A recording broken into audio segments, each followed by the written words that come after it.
Good morning, everyone. Welcome to Delta Entertainment. I am your host, Lego Kenobi. And before we get started, we'd like you guys please hit that like button and please subscribe to my channel. Would appreciate that very, very much. All right, let's get into this. So, right now, the Andor season 2 it ended and everything, and it looks like things are getting a bit of a hot bucket right now with Star Wars, especially with Dave Filoni clashing against Tony Gilroy.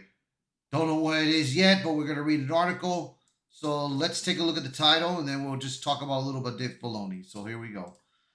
Is Dave Filoni gatekeeping Star Wars? News report suggests Filoni and Gilroy eternal battle as Lucasfilm creative chief rejects stories that don't match his vision. So, Dave Filoni, I enjoyed his work when he did the animated Clone Wars and Rebels. I enjoyed them very much.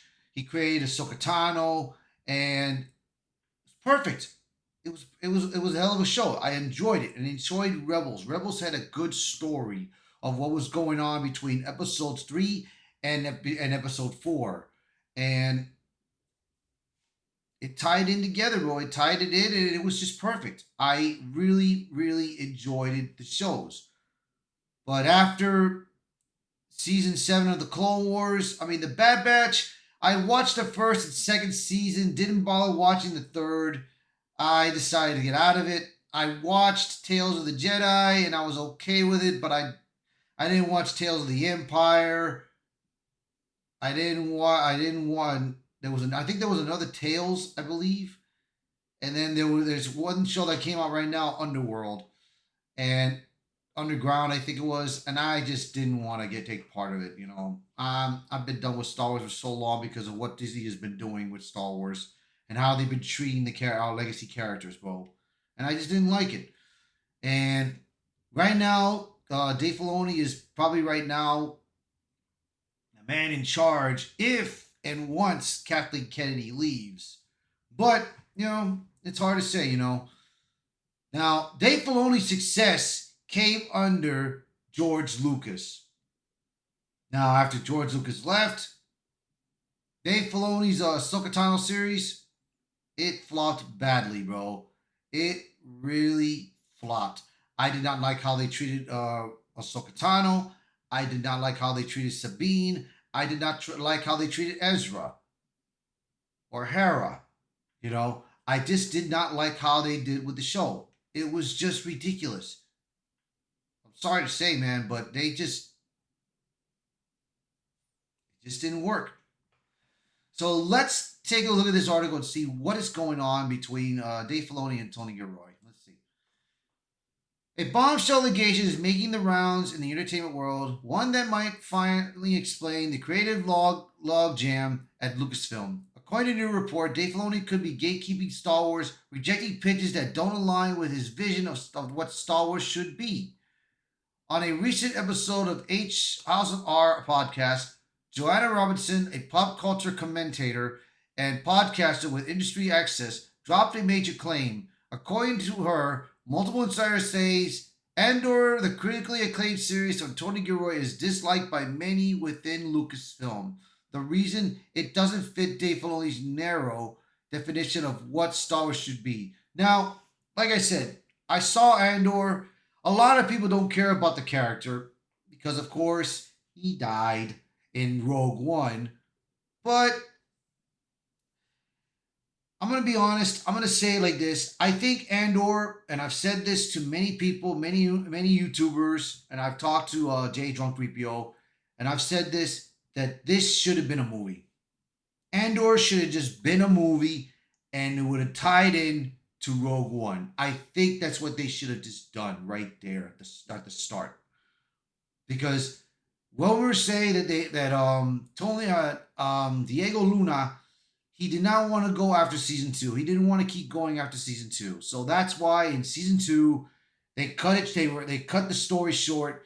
They made 4 years. So what they did was that's why they released the series 3 episodes at a time, because it was going to be 4 chapters worth. 3 episodes are worth a chapter.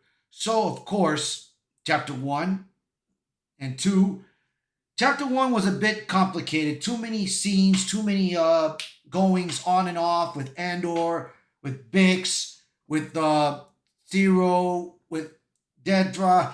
You know, with so much man going on, and I just didn't, I just didn't like it. I didn't like what it was going. And then season two, we got to the Gorm, and it got a bit better, but of course we had a feminism act going on there.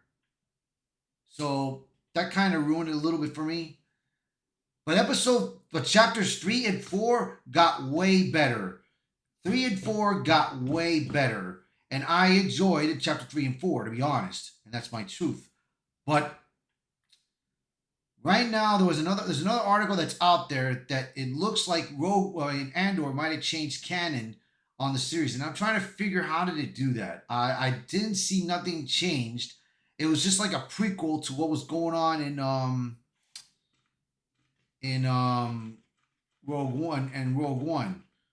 Now I didn't see Chopper in I didn't see Chopper or any of the other characters from Rebels in Andor. So maybe that's what happened. Maybe that could have been. But we'll see. Let's just keep reading. And because of that, pitches that take the franchise in fresh directions are allegedly getting blocked before they can get off the ground. I have heard from so many other people who have gone into pitch Lucasfilm have not made it past the Filoni wall. Tony Gilroy sort of snuck his way around his relationship with Kathy Kennedy. Robinson calls it the Filoni wall, and it paints a disturbing picture of the creative bottleneck where one man's preferences are dissecting the future of the billion-dollar franchise. Andor's internal opposition. Despite widespread praise from the fans and critics, Andor was reportedly treated as a nuisance internally. Robertson noted that many within Lucasfilm, excluding Kathleen Kennedy, don't like the way Andor is constantly referred to as the good one. She says there's been a quite civil war between Filoni's camp and Gilroy's style, with the latter only succeeding thanks to the Kennedy's personal support. Now, Tony Gilroy, the only problem that I did not like about it was he tried to put modern nonsenses in that show, like the grape situation that happened in chapter one, where the empire when the empire officer was trying to harass Bix and doing you know what in the show. If those of you that saw it, and then of course they put a feminism, lesbian love in chapter 2. I mean, Star Wars did not have any of that nonsense, bro. Star Wars, the originals, did not have any of that nonsense. Now, people are gonna probably text me, and they're gonna probably message me and say, "Oh, come on, man, it's the future of Star Wars." No, it's not. It's not the future of Star Wars, man. This is not George Lucas's work. This is not his dream. I mean, even Dave Filoni should know that, bro. But of course, Dave Filoni is so weak. He has gone no way of turning back to saving him, bro. I mean, his show Ahsoka failed, man. It did not do well in the viewership. It wasn't even number one. It did not even get surpassed Paramount Plus, Netflix, Hulu. I mean, there's been good shows in Paramount Plus right now, which I gotta try to watch, man. There's some good ones there. But like I said, dude, with this going on, I just had to talk about it. So let's see. As he's studying the mission, if true, rather than embracing Andor's success as path forward, Lucasfilm appears more interested in preserving the status quo, and that status quo means funneling nearly everything through Filoni's lens, a tactic that hasn't been working out well for Disney Star Wars. From Lucas Padawan to corporate Sith, Dave Filoni rose to prominence as George Lucas' close collaborator of the Clone Wars for a time. Many fans believe he was the chosen heir to Lucas's creative legacy, but over the years, that reputation has eroded. Filoni's own projects, most notably the widely planned Ahsoka series have failed to resonate with general audiences, despite heavy marketing and fanfare. Critics call Ahsoka dull, bloated, and utterly boring. Yet instead of course correcting, Lucasfilm has doubled down. Like I said, dude, I mean, it was Ray Stevenson's last project. God rest his soul, man. But like I said, when I watched Ahsoka first time in the Mandalorian season 2, it was perfect. She was perfect, who she was meant to be. But then, of course, when it came into the Ahsoka series, Dave changed her completely. Dave made Sabine into a Jedi, into what she was meant to be, a Mandalorian. And Ezra didn't even want to take his lightsaber back from Sabine. Like, what? They changed the characters completely, and I did not like what they did. I mean, the story was bad. I mean, Matt Mikkelsen's brother, Lars Mikkelsen, who played Thrawn, he had the voice and the talent, but I guess he was overweight for the job. But I mean, like I said, dude, I mean, it could have had good promises if Dave Filoni would have respected his character a little bit more, man. And it just didn't do it. It just did not do it for me, you know.